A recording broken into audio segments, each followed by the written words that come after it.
తాకట్లో ఉన్న మీ బంగారాన్ని విడిపించి ఆ రోజు ఆన్లైన్ రేటుకి కొంటాం. Sharma gold company.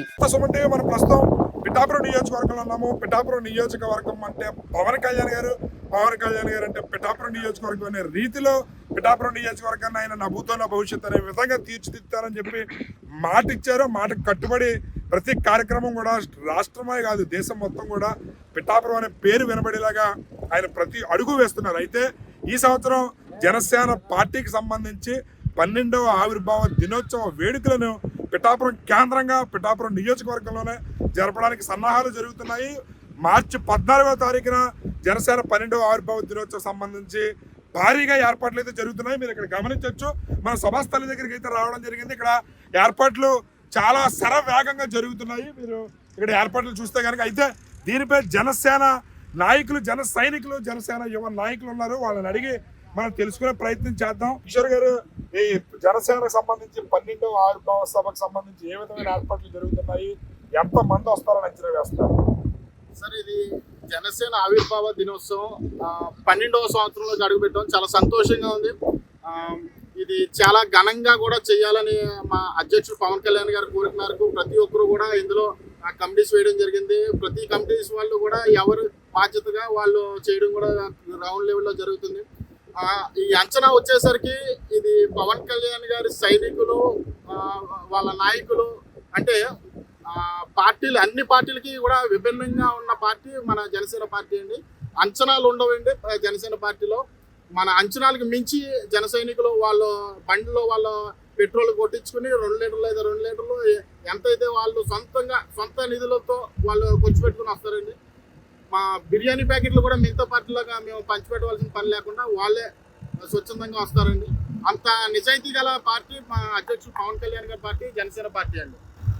అయితే ఇప్పటి వరకు జనసేన ఆవిర్భావ దినోత్సవాలు 11 జరిగే అవన్నీ ఒక ఎత్తు, ఈసారి 12వ ఆవిర్భావ సభ మరొక ఎత్తు అని చెప్పి జన సైనికులు చెప్తున్నారు. దానికి ఏ విధంగా స్పందిస్తారు? అది వాస్తవమే అండి. మిగతా సభలు వేరు, ఈ సభ వేరండి. పిఠాపురం అనేసరికి ఒక 2024 ముందు పవన్ కళ్యాణ్ గారు పోటీ చేయక ముందు పిఠాపురం ఒకటి, పవన్ కళ్యాణ్ గారు పోటీ చేసిన తర్వాత పిఠాపురం ఒకటి అండి అనే మాదిరిగా పిఠాపురం ప్రజలు కానీ వాళ్ళ అభిమానులు కానీ ఒక పవన్ కళ్యాణ్ గారి తాలూకాని చెప్పుకోవడం మొదలు పెట్టారండి. అప్పటి నుంచి కూడా అభివృద్ధి జరగాలంటే పవన్ కళ్యాణ్ గారు రావాలి, పవన్ కళ్యాణ్ గారు వస్తే అభివృద్ధి జరుగుతుంది అనే నినాదాలతో ప్రతి ఒక్కరు కూడా ఇక్కడ పిఠాపురం నియోజకవర్గంలో ఉన్నారండి. ఇంతకు ముందు మనం కాకినాడ పక్కన పిఠాపురం అనేవాళ్ళం, కానీ ఈ రోజుల్లో ఆయన పవన్ కళ్యాణ్ గారు వచ్చి పోటీ చేసిన తర్వాత పిఠాపురం పక్కన కాకినాడ, లేదంటే పిఠాపురం పక్కన వైజాగ్, ఈ విధంగా చెప్పుకోవడం మొదలు పెట్టారండి. అదే విధంగా ఆయన ఇక్కడ కంటెస్ట్ చేయడం వల్ల ముఖ్యంగా పిఠాపురం అనేది దేశవ్యాప్తంగా ఈ రోజు వెళ్ళిందంటే దానికి కారణం పవన్ కళ్యాణ్ గారని బల్లగుద్ది మరీ చెప్పచ్చండి. సార్ చెప్పండి రామప్రసాద్ గారు, ఈసారి జనసేనకు సంబంధించి ఆవిర్భావ సభ ఎంత మంది వస్తారని అంచనా వేస్తున్నారు? ఎందుకంటే మచిలీపట్నం అనేది 10 లక్షల మంది అంచనా, ఇప్పుడు దానికి మించి వస్తారని అంటున్నారు. దానిపై మీరు ఏ విధంగా స్పందిస్తారు? 10 లక్షలు మించి వస్తారని మేము అయితే లోకల్గా మేము అనుకుంటున్నామండి. లోకల్గానే మేము ఇంకా స్ట్రెంత్ 10 లక్షల మంది మన లోకల్లోనే వచ్చేస్తారేమో అని అనుకున్నాం. మన ఉమ్మడి గోదావరి జిల్లా నుంచి వస్తారనుకున్నాం. మిగతా వాళ్ళు కూడా ఉన్నారు. 10 లక్షలు మించిపోవచ్చండి. గతంలో చూసుకున్నట్లయితే పవన్ కళ్యాణ్ గారు ప్రతి చోట మనం గమనించినట్లయితే పిఠాపురం అంచెంచుగా ముందు పెడతానే ఉన్నారు. మన పిఠాపురాన్ని రాష్ట్ర స్థాయికి తీసుకెళ్లారు, దేశ స్థాయికి తీసుకెళ్లారు. ప్రతి చోట కూడా పిఠాపురాన్ని ఒక స్పెషల్గా చూపిస్తున్నారు రాష్ట్ర ప్రజలందరికీ కూడా. అదే అతను మాకు ఇచ్చే గౌరవాన్ని మేము ఇంకా దాన్ని సొంత వర్కర్స్ కింద ప్రతి ఒక్కరు కూడా జనసేన పార్టీకి స్వచ్ఛందంగా వస్తున్నారండి. ఎవరు మిగతా పార్టీల్లోని మందు, బిర్యానీ, డబ్బు ఇచ్చే పార్టీలు ముందు వచ్చేవాళ్ళు, కానీ జనసేనలో అలాంటి వాటికి వ్యతిరేకంగా ఉంటుందండి. స్వచ్ఛందంగా వాళ్ళ చేతిలో ఉన్న డబ్బులు తీసుకొచ్చి అక్కడ ఎవరన్నా ఉంటే వాళ్ళు ఆకలితో ఉంటే కనుక వాళ్ళ ఆకలి తెచ్చేటోళ్ళు తప్ప ఏదైనా ఎక్స్పెక్ట్ చేసి కానీ బిర్యానీ మందికి కానీ డబ్బులకి కానీ ఎక్స్పెక్ట్ చేసి వచ్చి వాళ్ళైతే జనసేనలో ఉండరు. ఇది 10 లక్షలకి మించిపోద్దని మేము అంచనాలు వేసుకుంటామండి.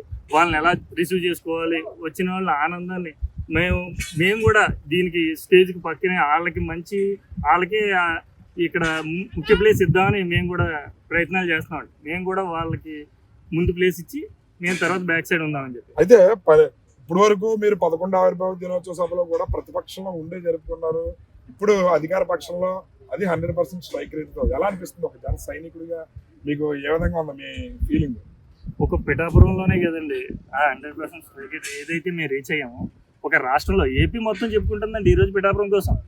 జనసేన పార్టీ ఈ రోజు వైసీపీ వాళ్ళు తండోపతండాలుగా మన పార్టీలోకి వస్తున్నారంటే దానికి కారణం అనేది ఇంకా ఈ 100% స్ట్రైక్ రేట్ని చూసి ఇంకా మన మనుగడ ఇంకెక్కడ సాగించలేం.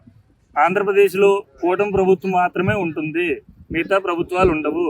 తొందరగా మనం మేలుకుంటే మన భవిష్యత్తును మనం కాపాడుకోగలం, లేదంటే మన పతనం ఇక్కడి నుంచి స్టార్ట్ అవుద్ది అనే ఒక ఉద్దేశంతో నేను తండోపతండాలుగా రావడం జరుగుతుందండి. కానీ ఇంకోటి వచ్చేవాళ్ళకి కూడా నేను ఒకటి చెప్పదలుచుకున్నాను, మిగతా పార్టీల్లో చేసిన అడవుళ్ళు ఇక్కడ చేయడానికి అవ్వదు. మిగతా పార్టీల్లో ఏదో విధంగా అయితే దోపిడీ ఈ జరిగాయో మన పార్టీలో అయితే అలాంటి వాటికి దోవ ఉండదండి. నిస్వార్థంగా చేసేవాళ్ళు, సర్వీస్ చేసేవాళ్ళు ఎంతమందినైనా జనసేన పార్టీ తీసుకుంటుంది. మన రాష్ట్రంలో ఉన్న 5 కోట్ల మంది కూడా మన ఇక్కడ ఉన్నా కానీ జనసేన పార్టీలోకి వచ్చినా కానీ ఎవరిని అడ్డు చెప్పరు. కానీ వాళ్ళు నిస్వార్థంగా పనిచేసే వాళ్ళు ఉండాలి. ప్రజల పక్షాన్ని నిలబడే వాళ్ళు అయితే వాళ్ళ నాయకులు అవ్వచ్చు, కార్యకర్తలు అవ్వచ్చు, ఎవరినన్నా స్వాగతం పలకడానికి మేము సిద్ధంగా ఉంటామండి. అది గమనించుకోవాలి. రైట్, చూసారు కదా పిఠాపురం జన సైనికుల స్పందన, జనసేన నాయకుల స్పందన. ఎందుకంటే వీళ్ళు ఆవిర్భావ దినోత్సవ సభకు సంబంధించి ఏర్పాట్లను దగ్గరుండి నిరంతరం పర్యవేక్షిస్తున్నారు. ఇక్కడ మండు టెండను సైతం కూడా లెక్క చేయకుండా ఏర్పాట్లు చాలా శరవేగంగా జరుగుతున్నాయి. మీరు ఇక్కడ గమనించవచ్చు. బ్యారికేడ్లకు సంబంధించి ఇక్కడ ఎక్కడికక్కడ వింగులు ఏర్పాటు చేయడం జరుగుతుంది. మీడియాకి సంబంధించి ఒక వింగు, అదేవిధంగా మహిళలకు సంబంధించి ఒక వింగు, అదేవిధంగా జన సైనికులు, జనసేన నాయకులకు సంబంధించి విడివిడిగా ఎవరికి వాళ్ళకి ఒక్కొక్క వింగు ఏర్పాటు చేయడం జరుగుతుంది. మీరు ఇక్కడ బ్యారికేడ్లు అనేవి చూసారు కదా, ఇక్కడ వర్క్ అయితే చాలా శరవేగంగా జరుగుతుంది. అదేవిధంగా సభాస్థలి అంటే పవన్ కళ్యాణ్ గారు ఏదైతే వేదిక ఉందో వేదికకు సంబంధించి సుమారు అక్కడ ఏర్పాటు చేయడం జరుగుతుంది. ఆ వేదిక పనులైతే చాలా వేగంగా జరుగుతున్నాయి. జనసేన నాయకులు దగ్గరుండి పనులు పర్యవేక్షిస్తున్నారు. సుమారు 10 అడుగుల ఎత్తులో ఈ స్టేజ్ ని ఏర్పాటు చేయడం అయితే జరుగుతుంది. అంటే ప్రజలను ఉద్దేశించి ఇక్కడికి వేదిక దగ్గరికి వచ్చినటువంటి నాయకులు, జన సైనికులను ఉద్దేశించి పవన్ కళ్యాణ్ గారు ఇక్కడ ఇదే వేదిక పై నుంచి ఆయన ప్రసంగించడం జరుగుతుంది. మీరు గమనించవచ్చు, ఇక్కడ మీకు స్టేజ్ సంబంధించి పనులు చాలా వేగంగా జరుగుతున్నాయి. పూర్తిగా ఇక్కడ జనసేన నాయకులు దగ్గరుండి పర్యవేక్షిస్తున్నారు. పోలవరపు సురేష్ గారు ఉన్నారు, ఆయన స్టేజ్ కి సంబంధించి పనులు బండి టెండర్ సైతం కూడా లక్ష్యంగా దగ్గరుండి పర్యవేక్షిస్తున్నారు.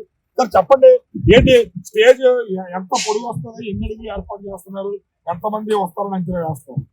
స్టేజ్ అంటే 125 నుంచి 45 వెడల్పండి. ఈ 120 నుంచి 130 మంది దాకా ఎక్కుతారు సార్ ఆదేశం ప్రకారంగానే. మొత్తం మా స్టేట్ లెవెల్లో ఎవరైతే లీడర్స్ ఉన్నారో వాళ్ళంతా పవన్ కళ్యాణ్ గారు చేసి వాళ్ళ ఆదేశాల మేరకు స్టేజ్ తయారు చేస్తారు. ఇప్పుడు ఎన్ని అడుగులు ఎత్తు ఉండొచ్చు? అంటే స్టెప్ బై స్టెప్ వస్తుంది. 6.5 నుంచి 9.5 అడుగులు అడుగు వస్తుంది పైన. ఈ స్టేజ్ ఒక 4 అడుగులు హైట్ లో 9 అడుగులు హైట్ లో వస్తుంది. ఎన్ని రోజుల్లో ఈ పని మొత్తం పూర్తి అవకాశం ఉంది? ఈ వేళ కాగితం అయిపోతుందండి. 10వ తారీఖు నుంచి స్టేజ్ స్టార్ట్ చేస్తాం. మా ఒక 12 తారీఖు క్లోజ్ అయిపోతుంది వర్క్ అంతా.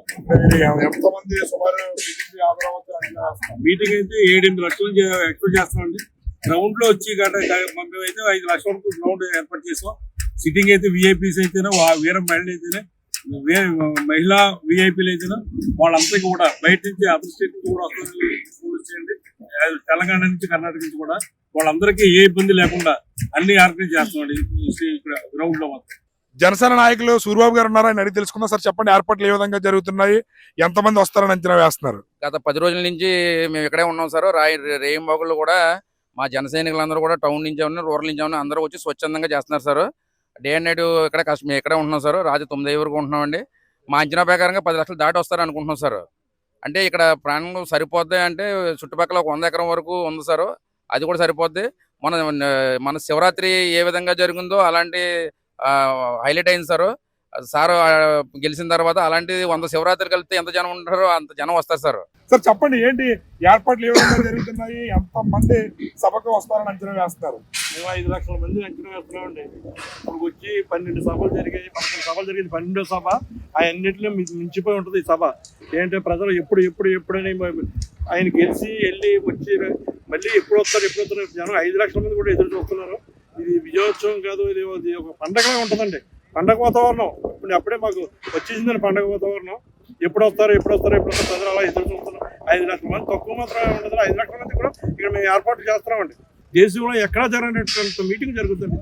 అది మా ఆశ, మా కోరిక కూడా. అంటే అన్ని 11 మీటింగ్ల కంటే ఈ మీటింగు మేము చేసి చూపిస్తామండి.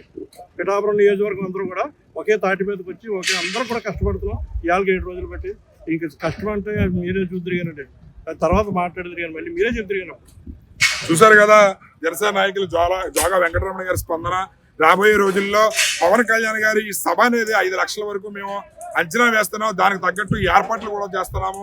ఈసారి సభ గురించి ప్రతి ఒక్కరూ కూడా డిస్కస్ చేసుకుంటారనే రీతిలోనే జరుగుతుంది. ఆ విధంగానే మేము ఏర్పాట్లు కూడా ఘనంగా నిర్వహిస్తున్నామని చెప్పి కూడా తెలియజేస్తారు. కెమెరామెన్ అశోక్తో శ్రీనివాస్, సుమన్ టీవీ.